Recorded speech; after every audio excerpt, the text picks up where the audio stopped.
Cuando la salud deja de ser un derecho para convertirse en un servicio, en un negocio, en una, pues, podríamos llamarle mafia, bueno, yo creo que muchos de nosotros hemos tenido una experiencia que tiene que ver con los seguros médicos. La escritora Laura Santullo nos acompaña para enfrentar juntos al monstruo de las mil cabezas, como le llamas a este sistema que puede enloquecer a una persona, y en este caso la protagonista del libro, que está buscando salvar la vida de su esposo y que se enfrenta a un sistema que pues está completamente falto de ética, de bioética, y que justo lo que está buscando es ser simplemente un negocio. Gracias por estar aquí, bienvenida. Gracias. Un monstruo de mil cabezas que les mostramos al iniciar el programa. Además, es pues el argumento de una película que ya está en los últimos detalles de postproducción, filmada por Rodrigo Plá, un cineasta al que le hemos tenido la oportunidad de entrevistar y hablar de su obra ampliamente aquí en Noticias 22. Bienvenida. Muchas gracias.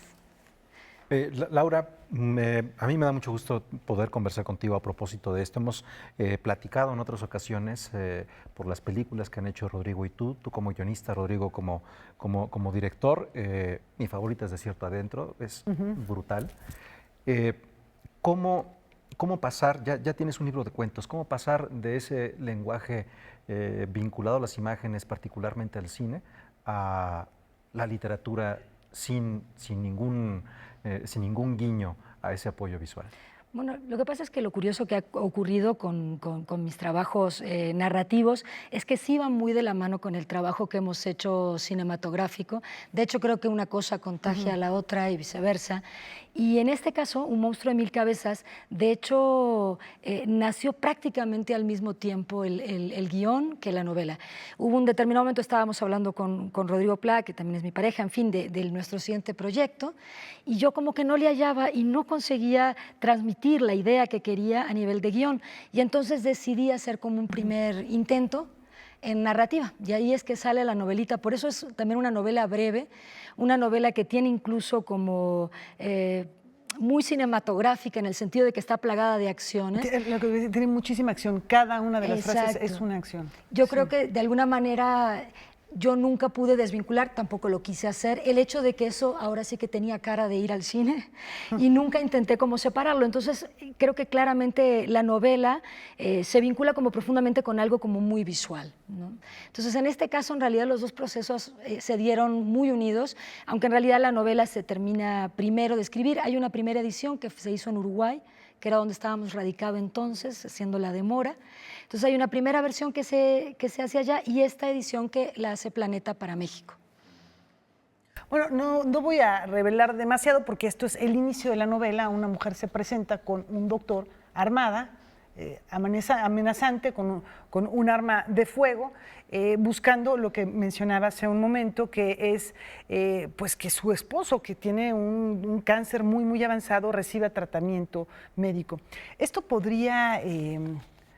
es una novela, pero podría sonar también muy periodístico. Podría uno pensar que quizá por ahí apareció alguna nota. Hace un momento, Guemansen y yo comentábamos sobre notas de casos inverosímiles en torno a una mala praxis médica, casos tremendos de negligencia médica, pero en el caso de los seguros, la verdad es que uno se encuentra con muchas historias. Yo creo que la gente que ha leído tu libro, se ha acercado a tu novela, te habrá dicho, oye, ¿sabes que a mí me pasó, a mi pariente? Casi todos tenemos una historia de estas. Sí, bueno, es que de hecho yo creo que es un tema como justamente de cómo funciona ese sistema que orilla y provoca que existan como muchas situaciones irregulares, directamente corruptas y todo lo demás. O sea, finalmente un sistema donde se privilegia por encima de la salud de los asociados, se privilegia la ganancia. O sea, el hecho mismo de que cuando tú te acercas a los seguros médicos, ya si tienes cualquier clase de dolencia, ya no eres susceptible de que te den el seguro, ya empezamos mal. Claro. O si tienes determinada edad, o si eres hipertenso, o si eres demasiado obeso, todo eso quedaría como si esas personas no tuvieran que atender su salud. De igual manera, yo siempre digo que si bien a mí me interesaba como mucho tratar el tema de las aseguradoras, no por eso omito el hecho de que también hay un problema que trasciende como a las aseguradoras privadas y tiene que ver como con los gobiernos. O sea, ¿qué ocurre cuando los gobiernos no reglamentan? Primero no dan un buen servicio público y después no reglamentan el servicio privado. Y de alguna manera creo que la novela toca, como todos, digo, toda a través de una anécdota. Pero el periplo además es el periplo de la mujer que va buscando todas estas vías. Claro, va buscando como algún responsable moral y no hay tal cosa dentro de una aseguradora médica. Ella busca justamente a alguien que le dé como una respuesta razonable y humana, pero no hay nadie que esté pensando en eso finalmente dentro de la aseguradora, ¿no? Todos lo que están es pensando en las ganancias que la aseguradora puede reportarle o no, en el negocio o no. Poco se piensa como en la salud de los asociados.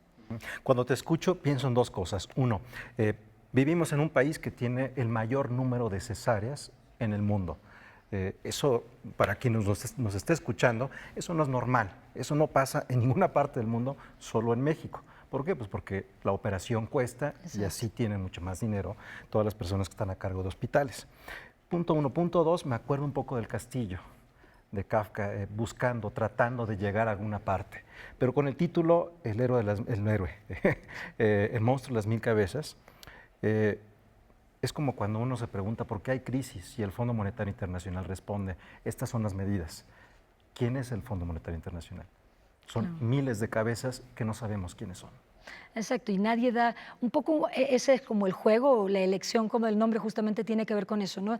Y ella es lo que va descubriendo en la medida que va ascendiendo, por decir de alguna manera, en esa cadena de mando, buscando quién es el responsable final que podría finalmente conceder el tratamiento que ella busca para su marido. Lo que descubre finalmente es que cuando se compartimenta la responsabilidad en 1000 pedacitos, nadie tiene responsabilidad, que finalmente es un poco el principio de las corporaciones, no solo de las corporaciones médicas, vaya, de cualquier corporación. Nunca vas a encontrar. Nunca vas a encontrar, porque de hecho, finalmente tiene que ver con eso. Vas a encontrar a quien se ocupe de que las finanzas funcionen, vas a ocupar quien dé la cara finalmente frente a quienes pusieron el dinero, pero no quienes piden el servicio, ¿no? Pero en realidad también podría, vamos, Monsanto, hay miles de ejemplos. Simplemente yo elegí la salud porque también me pareció como de una intensidad y de una urgencia que no otras corporaciones necesariamente tenían. Pero el hecho de tocar ese trasfondo y de cómo las corporaciones son como un monstruo que convive con nosotros en nuestras sociedades a toda hora y en todo momento, y de cómo eso desvirtúa las relaciones humanas, era un tema que estaba ahí en mi cabeza. Y bueno, decidí o elegí llevarlo como a la salud porque me pareció que tenía un punch y una intensidad especial, ¿no? Y ahora está construida entre los otros y ella, y así nos vas narrando la historia. ¿Cómo es que decides hacer este tipo de propuesta narrativa? Pues bueno, fue todas esas cosas que uno va decantando. Primero pensé, bueno, que fuera todo a través del personaje de Sonia Bonet. Y en algún momento pensé que también lo que somos, y esto ya es una cosa más filosófica, no, de la vida, lo que somos también lo construyen los otros, ¿no? Cómo te miran, cómo te observan. Entonces, en este peregrinaje de esta mujer, que son 24 horas corriendo por la salud de su marido, finalmente lo que ocurre es que las personas con las que se van topando en el camino hablan de ella. Que son un par de decenas, son como unas 20 tantas personajes, y justamente te narran ese pequeño fragmento, ese momento en que se enfrentaron a esa mujer. Y todos tienen distintas visiones. Justamente el que se sintió amenazado, pues no la ve con buenos ojos. Después hay quien siente empatía por esa mujer, y de hecho termina, y el único capítulo que es distinto es el último, que es el hijo. Entonces se reparte entre ella y los otros, y este hijo, que es un muchacho de 15 años, que la acompaña en todo este peregrinaje enloquecido a la madre, no estando del todo de acuerdo ni con el arma, ni con lo que están haciendo, pero es su madre, ¿no? Y de alguna manera no la dejará sola en todo este periplo. En ese sentido, si tu personaje protagónico vive todo esto, ¿cuáles son las emociones o los pensamientos a los que se ve orillado en estas circunstancias límites? Pues yo digo que la mujer está llena de contradicciones, o eso intenté, ¿no? Según yo, justamente porque ella está pidiendo un acto de justicia, un acto finalmente reparar lo que ella considera una injusticia, pero lo hace pistola en mano. Y a ella no se le escapa que en un punto eso es contradictorio finalmente, y que ella está forzando una situación. Hay una frase en un momento donde ella dice que se me habían expulsado a patadas de la creencia como en un mundo civilizado. Dice, y un animal acorralado no llora, muerde. Y ese yo creo que es como la esencia un poco como de la novela, pero ella por momentos también se siente profundamente culpable de lo que está haciendo, forzando personas, llega a secuestrar un hombre y todo eso a ella le conflictúa evidentemente a lo largo. El hecho de llevar a su hijo con ella, ¿no? Que siente que está forzándolo algo que nunca debió exponer a un chavo de 15 años, ¿no? Y las contradicciones de los otros también, ¿no? Que por ahí los personajes, bueno, yo estaba cumpliendo con mi deber, ¿no? Es mi trabajo, pero esto fue una situación desagradable. En fin, también ese punto de vista yo creo que es sumamente valioso porque al final de cuentas todos son empleados también. Por supuesto.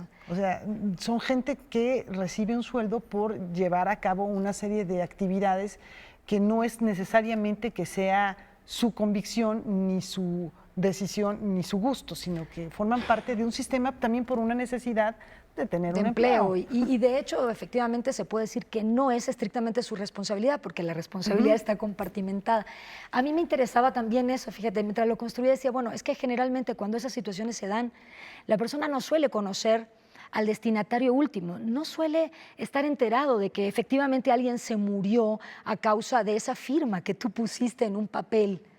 Entonces me interesaba qué pasa cuando esas cosas se cruzan, qué pasa cuando ese destinatario sí llega a tocar a tu puerta, aunque sea pistola en mano, y a decirte, tú eres responsable y tú estás alterando y modificando el curso de mi vida.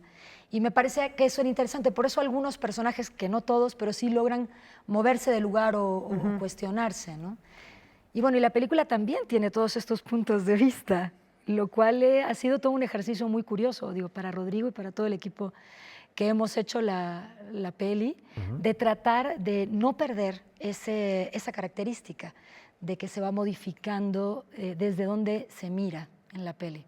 Bueno, a mí me llama la atención también pensando en la demora, que tanto, si nos estabas diciendo de aquello que vimos en la demora, en donde era tu circunstancia, se puede leer en este monstruo de mil cabezas. Laura, ya estamos por cambiar de bloque, pero ¿cuándo se presenta esta novela y la película más o menos como para cuándo podría estar? La novela, la presentación es pasado mañana en Casa del Refugio, allá en La Condesa, a las 19 horas.